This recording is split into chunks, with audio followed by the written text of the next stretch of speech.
दीदारे साईं पर सभी साईं भक्तों को जय साईं राम।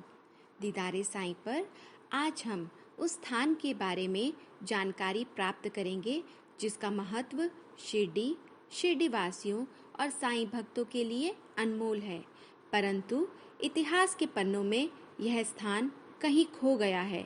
यह स्थान है साठेवाड़ा।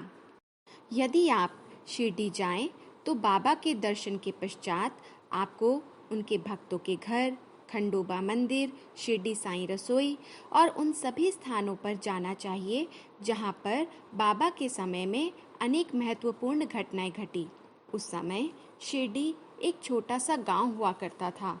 बाबा से मिलने अनेक भक्त शिरडी आया करते थे, पर उनके रहने के लिए शिरडी में कोई भी उपयुक्त स्थान नहीं था। इसीलिए बूटीवाड़ा, दीक्षितवाड़ा और साठेवाड़ा का निर्माण हुआ। आज हम साठेवाड़ा के बारे में जानकारी प्राप्त करेंगे जो इतिहास के पन्नों में कहीं खो गया है।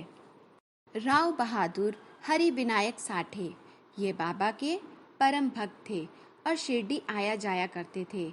उन्होंने देखा कि बाबा के अनेक भक्त शिरडी आते हैं, परंतु उनके रहने के लिए कोई भी उपयुक्त स्थान शिरडी में नहीं है। इसीलिए उन्होंने एक वाड़ा निर्माण करने का विचार किया। बाबा से अनुमति लेने के लिए वह बाबा के पास पहुंचे कि आने वाले भक्तों के लिए वह वाड़ा बनाना चाहते हैं। इस पर बाबा ने कहा, एक दीवार बनाओ।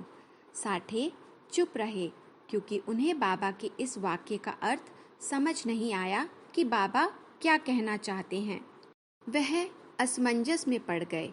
उन्होंने अंदाज़ा लगाया कि बाबा उन्हें शिरडी की सीमा की चारों ओर दीवार का निर्माण करने को कह रहे हैं। वह घर गए और बोले, मैं कहीं का राजा या सुल्तान नहीं हूँ जो शिरडी की सीमा के चारों ओर दीवार का निर्माण करूं। पर बाबा ऐसा नहीं चाहते थे। इसीलिए उन्होंने कुछ समय पश्चात साठे को समझाया कि गांव की सीमा से लगी दीवार के पास वाड़े का निर्माण किया जाए। इसके पश्चात साठे ने नीम वृक्ष के पास एक जमीन खरीदी। यह वही नीम वृक्ष है जब बाबा पहली बार शिरडी आए थे और इसी नीम वृक्ष के नीचे शिरडी में उन्होंने शिरडी वासियों को दर्शन दिए थे। यह नीम वृक्ष बाबा का गुरुस्थान भी है। जमीन खरीदने के पश्चात वाड़े का कार्य तीव्र गति से चल रहा था, पर नीम वृक्ष की टहनियाँ इस कार्य में रुकावट बनी। इस पर साठे ने बाबा से जाकर पूछा।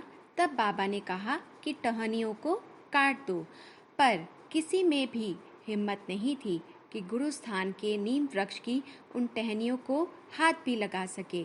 इसीलिए वाड़े का काम रुक गया। एक दिन जब बाबा लेंडी बाग जा रहे थे तो उन्होंने देखा कि वाड़े का काम रुका है। वह समझ गए कि यह कार्य क्यों रुका है। बाबा ने कहा, अगर यह वृक्ष टेढ़ा मेढ़ा बढ़ रहा है, कार्य में रुकावट आ रही है, तो इसकी कुछ टहनियों को काट देना चाहिए। और कुछ टहनियों को स्वयं बाबा ने ही काट दिया। उस समय बाबा ने अपना हाथ पेड़ के उसी कटी टहनियों वाले हिस्से पर रखा और कहा कि इस पेड़ का यह हिस्सा मीठा रहेगा, यानी कम कड़वा। वहाँ पर उपस्थित भक्तों ने पेड़ों के पत्ते उठाए और उसे खाया। कुछ कम कड़वे थे और कुछ हल्के मीठे। वाड़े का काम आगे बढ़ा और वाड़ा 1908 में बनकर तैयार हो गया। यह वाड़ा बाबा के दर्शनार्थ आए भक्तों के लिए उपयोगी सिद्ध हुआ, क्योंकि वाड़ा बनने के बाद भक्तगण अपनी सुविधा अनुसार जाकर बाबा के दर्शन कर वापस आ सकते थे और विश्राम कर सकते थे।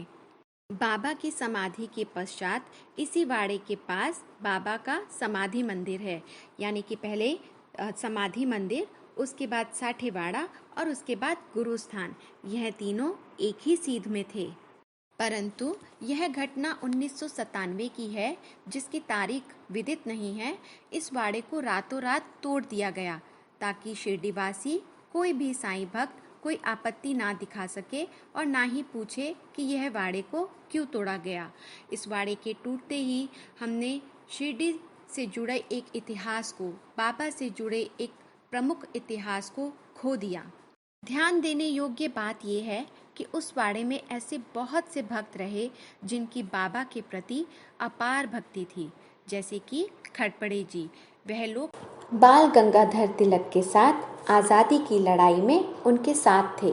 बाबा यह बात जानते थे कि अंग्रेज सरकार खड़पड़े जी के खिलाफ राष्ट्रद्रोह का मामला दर्ज कर उन्हें सजा देने वाली है।